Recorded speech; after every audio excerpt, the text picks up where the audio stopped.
تو 10 فٹ کی 15 فٹ کی 20 فٹ کی 50 فٹ کی روڈ چھوڑی جاتی ہے.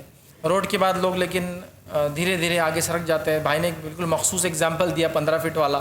اور میں نے بھی دیکھا چھوٹے جو جنرلی جو زمینیں ہوتی ہے جو این اے ہوتی ہے ایگریکلچر نان ایگریکلچر نہیں ہوتی ہے ایگریکلچر ہے اس پہ ڈیولپمنٹ ہو جاتا ہے تو جنرلی 20 فٹ یا 15 فٹ کی روڈ اس پہ بھی 3 فٹ دونوں طرف سے ماشاءاللہ لوگ آ جاتے ہیں. چھجے تو اتنے آ جاتے ہیں کبھی کبھار اوپر خالی ایسا 1 فٹ کی جگہ بچتی ہے تو اوپر 4.5 فٹ آئے ہوئے ایک دم صرف 2 فٹ کی جگہ بیچ میں گیپ بچا ہوا ہے. تو بھائی کا سوال ہے پھر چبوتروں کے بعد گاڑیوں کی پارکنگ بھی ہے تو یہ کیا بندوں کے حق مارنے میں. اور تو دیکھیے یہ حقوق العباد یقیناً ہے اور بندوں کا نہیں کثیر تعداد میں بندوں کا حق مارا جائے گا اس کے اندر. جیسا کہ 3 فٹ چبوت ہے اگر گیلریز کی پرمیشن ہے جیسا کچھ ایریا ہوتے ہیں R1 zone R2 zone R3 zone جس میں پرمیشنز الگ الگ ہوتے ہیں 100% کنسٹرکشن 75% کنسٹرکشن 25 MT رکھنا الگ الگ ہوتا ہے. 100% میں جنرلی کیا ہوتا ہے لوگ اوپر سے آتے ہیں جو کہ گورنمنٹ نہیں بولتی ٹھیک ہے چل جاتا ہے کیونکہ نیچے کسی کو پرابلم نہیں. لیکن نیچے آپ چبوترے بنا لیں گے تو کتنے بندوں کا حق مارا جائے گا جب کہ حدیث میں واضح الفاظ ہے نبی اکرم صلی اللہ علیہ وسلم فرماتے ہیں ایمان کی 70 سے زیادہ شاخیں ہیں. سب سے اعلیٰ شاخ ایمان کی ہے لا الہ الا اللہ. سب سے ادنا شاخ ہے راستے سے تکلیف دہ چیز کو ہٹانا. یہ ایک مسلمان کے ایمان میں داخل ہے راستے سے تکلیف دہ چیز کو ہٹانا. آپ پرماننٹ 3 فٹ کے چبوترے بنا دیں گے تو پھر تو آپ خود اس کے اندر وہ بن گئے. لیکن کیا ہوتا ہے حدیث کب لاگو کرتے ہیں معلوم میرا چبوترا ہے تو حدیث لاگو نہیں. تم بنا دو ہاں حدیث میں ہے دیکھو تم کیسے بنا رہے حدیث میں ہے کہ چبوترا نہیں بنانا. اب پوری گلی بنا دیں گی تو ایک پیچھے ہٹ کے بھی ہوں گا کیا اس کی یہاں گاڑی تو پارک ہو جائیں گی ماشاءاللہ. لیکن ہوتا ہے کہ سب جب بنائیں گے تو دوسرا ہی بنا لیتا ہے. تو راستوں کو خالی رکھنا چاہیے راستوں کو کھلا چھوڑنا چاہیے. بلکہ ہم راستوں کو روکتے ہیں شادی ہے راستہ روک دو. شادی ہے مطلب لیگل ہے راستہ روکنا. میت ہے تو واجب ہے راستہ روکنا پھر تو سوال ہی نہیں آتا. اگر میت میں 10 لوگ بھی تو راستہ روکنا ہی چاہیے چونکہ امپریشن کیسا پڑے گا پھر میت جاری 10 ہی لوگ کھڑے ہو گئے راستہ والے کوئی بھی نہیں تم 10 تو سائڈ سے چلو نا بیچ میں سے جنازہ لے جائیں گے بیچ میں سے لے جائیں گے. اسی لیے عرب ممالک میں جنازہ کاندھے پہ لے جانے نہیں دیتے. ٹریفک جام ہوتی ہے پبلک کو پرابلم ہوتی ہے. ایمان کا حصہ راستوں کو صاف رکھنا. گاڑیوں میں ڈال کے لے جاتے سیدھا پرابلم مت کرو گاڑی میں ڈالو لے چلو.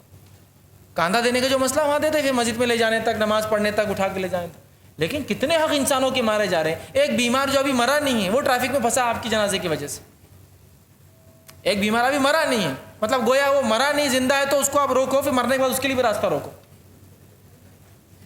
اس کا حق. تو کئی حق مارے جاتے ہیں.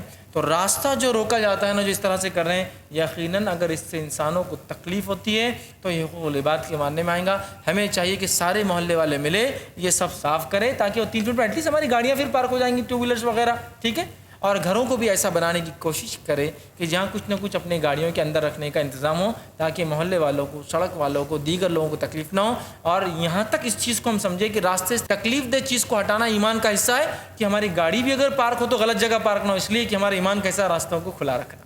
میرے وجہ سے راستوں پہ تکلیف نہ آئے. آج ہم ہائی وے پہ گاڑی چلاتے جا رہے ایک پتھر ہے ہم بول رہے ارے یہ نیچے جا کے لگیں گا بمپر کو لگیں گا ٹینک کو لگیں گا آئل سب پھٹ جائیں گا لیکن گاڑی روک کے ہٹاتے نہیں. میں کہوں ہٹاؤ کیا میں نے ذمہ لیا کیا پورا لوگوں کا. سب اگر یہ سوچنے لگے کوئی آدمی آگے نہ بڑھا تو دنیا میں خیر خواہی کا معاملہ ہی ختم ہو جائے گا. پھر کرنا چاہیے راستہ خراب ہے راستہ صاف کیجیے.